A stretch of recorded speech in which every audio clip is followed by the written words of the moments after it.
Nice. Very nice. Kailangan i-video ko ito. Finally. Naghirapan ko to eh. Matagal kong pinagplanuhan to. Wow, ganda. Matagal kong Ito yung bunga ng plinano to. pagluluhod Tinayo ko pa yung tiles, itong tsaka bahay niya. pagsisemento ko. At least Ilang naka-invest ako ng ganito. ano rin. Maraming Pinangarap ko to eh. Dahil ito, makakapagbigay sa akin ng ano to eh. Ikakaluwag ko sa buhay eh.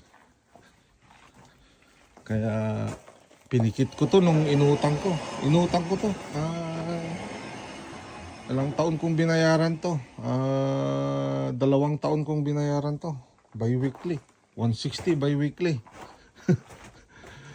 Nung 3 years ago. 3 years ago, nakuha ko na tong items pero nakakalas lang lahat. Buti nga na balik-balik ko pa. Kasi siyempre kailangan kong magtrabaho kaya hindi ko magawa-gawa. Finally, this is it.